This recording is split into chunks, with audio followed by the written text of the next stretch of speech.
Hey, what's happening, Baltimore Ravens fans? Welcome back to the Bald Perspective. On your way in the door, go ahead and tap that like button, hit subscribe if you never subscribed, and hit that notification bell so you get updates when we upload new content. Let's talk.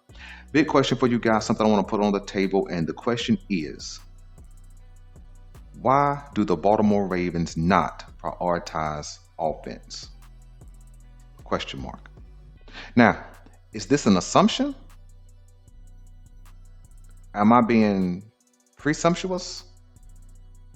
Or at this point, is it just an absolute fact?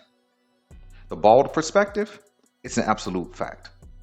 You see, when I look at the Baltimore Ravens history, they've never really seemed to prioritize offense. But they've never had a quarterback with this magnitude, right? So we can kind of put that as the headline. All right, so let's put that in the headline. Now let's press pause on it. Okay. We understand that the Baltimore Ravens play in the AFC North, which has always been considered a defensive minded, tough-nosed, rugged division, especially when it came down to the Ravens and the Steelers. So let's put that as a sub headline. All right. So we got magnitude of the quarterback, Lamar Jackson. And then we got, it's always been a defensive minded team, especially when it came down to the Steelers and the Ravens. And of most recent years, over the last 7 years, you can definitely throw in the Cleveland Browns. All right. Now let's move a little further and faster. Okay. So, assumption, presumption, or fact? I think it's fact. You see, because even though this is a rough and rugged division, all the games mostly are hotly contested, and you got to bring your lunch pail to the field. The Pittsburgh Steelers have moved into an offensive-minded scenario. They went out and got 2 6'4", 6'5" wide receivers. They've developed a nice running back room. They've developed a nice offensive line, and they've kept their defense. So although they're a defensive minded team, they've also began to bring an offensive mindset to the table as well. Well, let's go to the Bengals. Now, they've never really been defensive in nature in the Joe Burrow era, because they've definitely spent their money offensively. But what have they done recently? They've tried to build out their defense. So they're going to bring a balance to the table. The Cleveland Browns have been one of the better defenses over the last 4 or 5 years, or at least in the Myles Garrett era. They've been lacking offensively, but it seems like they're trying to build something offensively. So what are they trying? To bring balance to the table. So when we come to the Baltimore Ravens, it definitely seems like we're trying to bring balance. And for the most part, the offense has been pretty good. Defense at times have been good. Over the last 2 seasons, they have been terrible, in fact. And so maybe that has been the push lately. But I don't think it's just been the bad defense over the last couple of seasons. See, because the resources are just poured right into the defense. When you look at the biggest contracts on this Baltimore Ravens team, you have it on the defensive trenches, you have it on the defensive edge, you have it in the defensive middle, and you have it on the defensive back end. It's just a fact. When you look at first round picks, you can see a myriad of first round picks that also went to the defense, which definitely speaks to the Baltimore Ravens nature. But when we come over to the offense, see, you could say we're defensive minded and the offense just has to, do whatever they can and the defense will carry the day. But that hasn't been the case. Defense has not been good regardless of the amount of resources they poured into it. But the offense, led by Lamar Jackson, carried by Lamar Jackson, has been high-powered up until this past season, primarily on the strength of Lamar Jackson. See, because when we look at resources, okay, yeah, you got a first-round pick in Rashad Bateman, you got a first-round pick in Zay, you got a first-round pick in Lamar Jackson. That's it. If we're looking at draft capital. When you look at league-wide and you look at a comparison, the Baltimore Ravens are dead last in offensive line spending.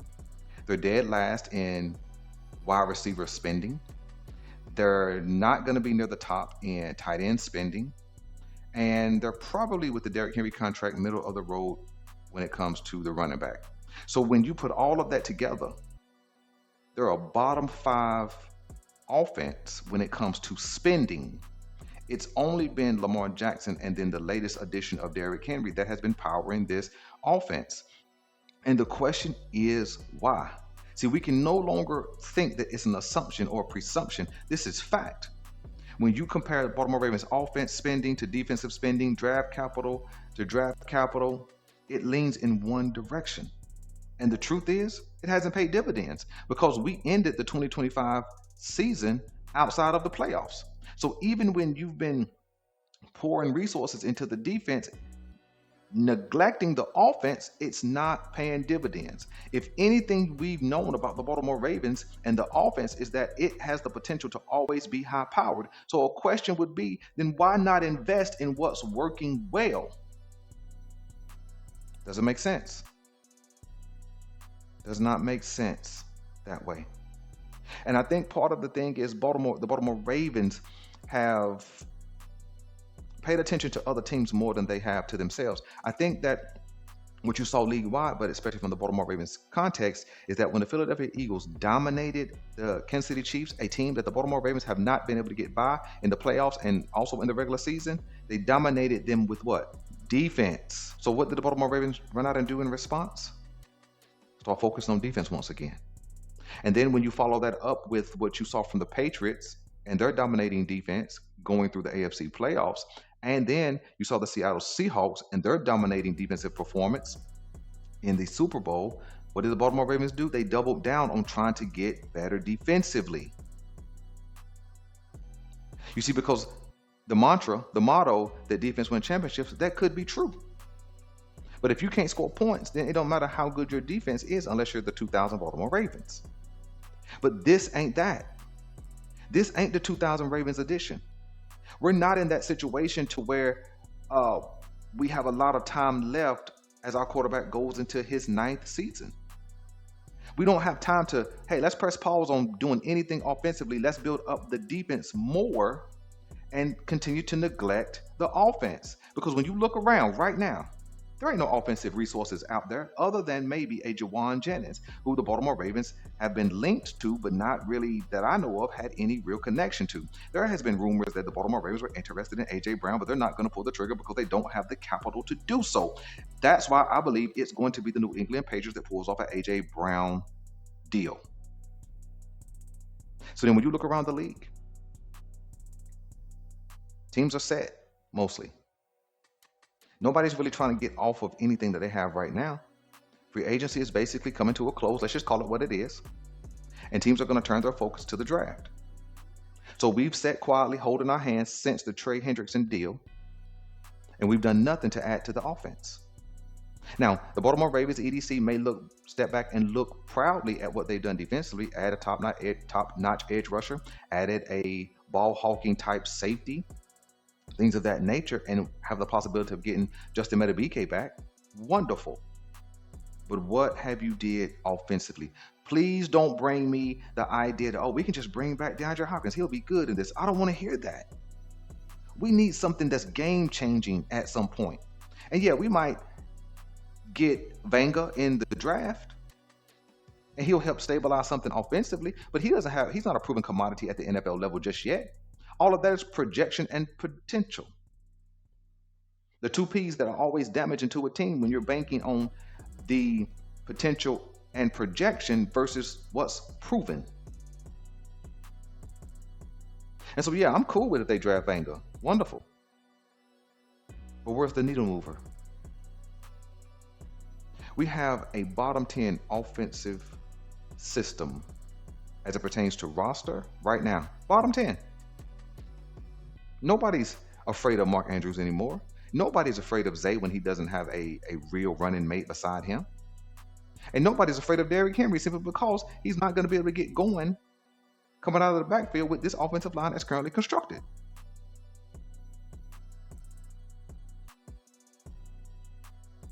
And so it's just been disappointing to see the same old, same old. When you thought that this was a chance for change, when they got rid of Harbaugh and the crew, brought in Mentor and the crew, Okay, now we're ready to go. You even had some people projecting, oh, Lamar Jackson don't have any excuses at this point. After the Max Crosby deal that got rescinded and then they added Trey Henderson. But when you really look at what we've lost with no real replacement,